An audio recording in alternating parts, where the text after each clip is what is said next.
Hey, Natalie. Hey! Did you return the telescope to Mr. Reynolds? Yeah, we just couldn't see anything from my backyard last night. Not a star in the sky. Where were those planets? I thought I saw Mars. There was a TV tower. We didn't have much luck. It wasn't very dark. The streetlights made it difficult to see anything in the sky. And the trees blocked our view. Even if it had been clear, the planets are a long ways away. This documentary that I watched in this book that I bought has got me really interested in space and the solar system. You know, I thought it would be fun to look at the stars, but I guess the photos in this book will have to do. Hey, wait, a friend of mine is in the astronomy club. He mentioned that the planetarium is open for stargazing. We should go check it out. That'd be great. Why don't I stop by and pick you up after school? Hold that thought.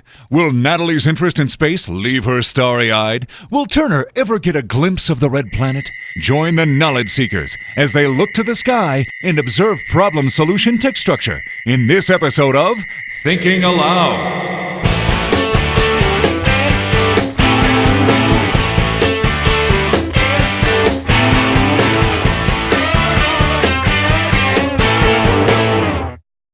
As Natalie and Turner enter the planetarium, remember, problem solution is a text structure authors use when identifying one or more problems and offering one or more solutions to the problem. For example, a bank robbery occurs, and the police catch the criminal.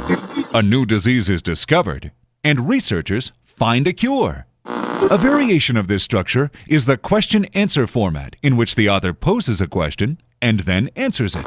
When applying problem-solution text structure, authors use signal words such as problem, puzzle, question, or dilemma to identify the problem or pose a question. Signal words such as solution, one answer, or solve indicate that the author wants to offer a solution to the problem or answer to the question. That's Mars. I can see it. How far away did you say it was? My book says it varies, but about 35 million miles. Can you imagine traveling out there? I'd love to be an astronaut.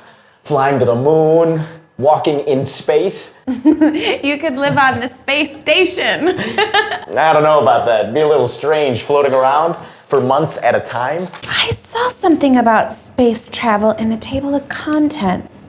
Here it is. Space age workouts. How astronauts stay in shape.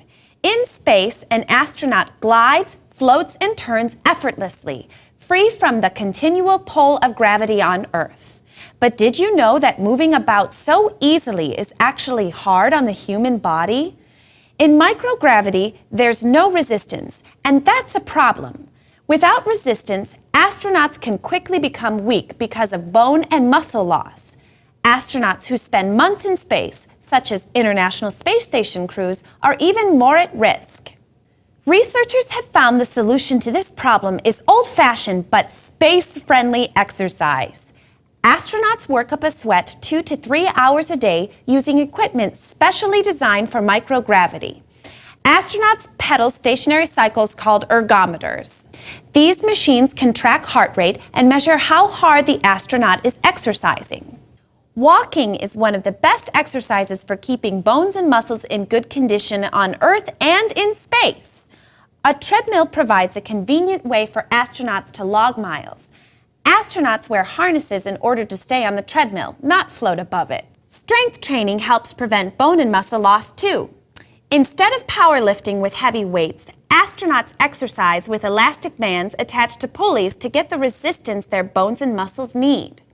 All this exercise pays off.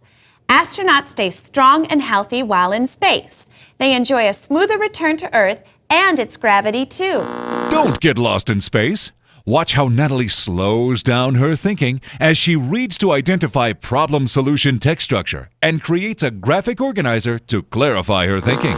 From the title and the first sentence, I can see that the author is describing what it's like to move in space.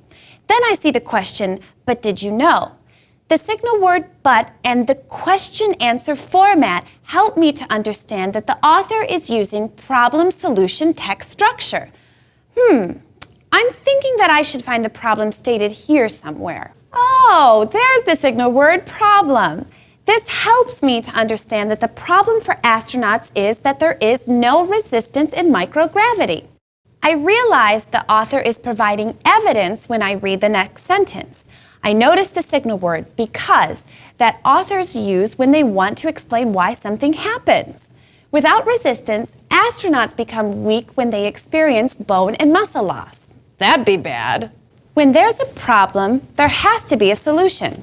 Oh, I found it.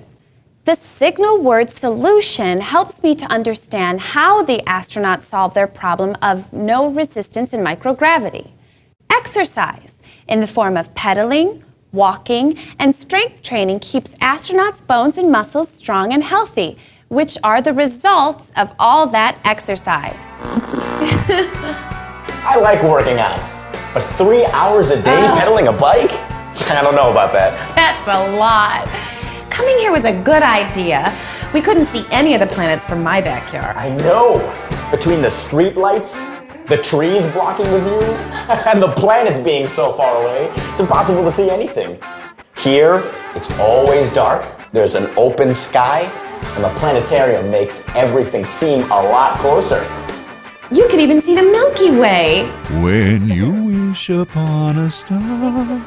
Oh, you can be a knowledge seeker by thinking about problem solution text structure, identifying signal words, and creating graphic organizers. Keep looking up and be sure to observe the next episode of Thinking Aloud.